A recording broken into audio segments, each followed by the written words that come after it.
Now, after the shooting in Virginia, President Obama came out and said something that was obviously true. He said, "What we know is that the number of people who die from gun-related incidents around this country dwarfs any deaths that happen through terrorism." Now, that's tough talk, that's real talk, and absolutely true and factual. So we might want to do something about it. The person who wants to push that agenda now is Alison Parker's father. Alison Parker, one of the victims in the Virginia shooting. He's Andy Parker, and he went on television to say, well, I'm going to fight back. So here he is on CNN.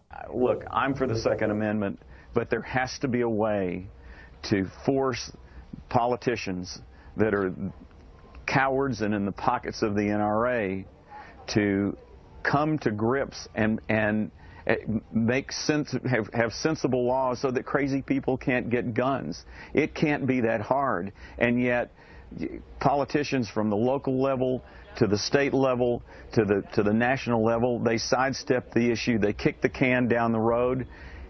This can't happen anymore. So, of course, I love Andy Parker, not just because I agree with him, but because I think that, you know, if I were in his shoes, and God, those would be horrible, horrible shoes to be in. I mean, losing a daughter who's 24 years old like that, I would want to fight back in every way imaginable, and I wouldn't listen to anybody. Oh, no, don't politicize it. No, you don't get to tell me what to do. I just lost my daughter, right? And I lost to her because every maniac in this country is allowed to get a gun. There's no background, just like not nearly effective enough. And in this case, he easily got a gun. It was legal. He just walks in and says, yeah, give me a gun. They're like, sure, hand them out like candy. It's not like this in other countries. If you only grew up in America, you probably think like, well, isn't that the same everywhere? You just walk in and you say, give me a gun, and they give you a gun, and you shoot whoever the fuck you like. No, it's not like that in other countries. Getting guns is really, really hard. That's why we have far more deaths by firearms. We have more homicides, we have more suicides. But we never learn the lesson. And if I'm this guy, I spend the rest of my life fighting that battle. In fact, he talks about that now. This has got to hit home for journalists. And if journalists, if journalists are targets, and we're not talking about, someone going to Syria and being in the crosshairs of ISIL. We're talking about two young people that were doing a benign story about a marina opening or celebration, and someone and a crazy person with a gun shoots them. And he even went on Fox News and said, yeah, absolutely, I meant gun control. And the problem that you guys have is that, and I know it's the news business, and this is a big story, but next week it isn't going to be a story anymore, and everybody's going to forget it. But you mark my words, my mission in life, and I talked to the governor today. He called me, and he said, and I told him, I said, I'm going to do something, whatever it takes to get gun legislation to shame people, to shame legislators into doing something about closing loopholes and background checks and making sure crazy people don't get guns. God bless you, Andy Parker. Go get him, man. Go get him. Because if somebody doesn't do something, you think the politicians are going to do it on their own? No. They've surrendered. Unilateral surrender to the NRA. And Andy Parker talks about that too. These guys are cravenly selling out to the NRA for profits for gun manufacturers. And so they shot all those poor kids in the kindergarten. We didn't do anything.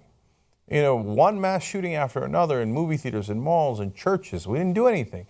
9 people shot in a black church. We didn't do anything. People shot live, executed on live TV. You think we're going to do anything?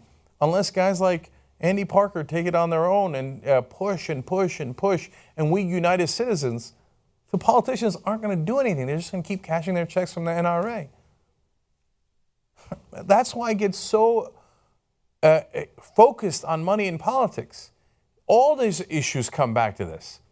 If they didn't get checks, if they didn't get donations from the NRA, if the NRA didn't run $1 million ad campaigns against them for opposing their legislative priorities, well, then it would be sensible. I mean, even well over 70% of NRA members say we should do some federal background checks. For God's sake, some reasonable regulation, right? Over 80% of gun owners say that, let alone over 90% of Americans say that. We can't even get the simplest reasonable regulations in terms of federal background checks. Why? Because the politicians are all bought. They're all bought. They get their checks. They do, yes, sir, absolutely, sir. 90% of Americans, I don't give a damn. Democracy, that's a joke. I don't care about democracy. I work for the guy who signs the check, and the NRA signs a lot of checks. Wolf-pack.com, man. Got to upend their system. You fight in any way you like. You want to join Mr. Parker here? I love that effort, right? You want to join to try to get the root of the problem fixed? Come on, man. Be a real American. Be a patriot. Come and help bring our democracy back so we can fix all of this mess. Wolf-pack.com.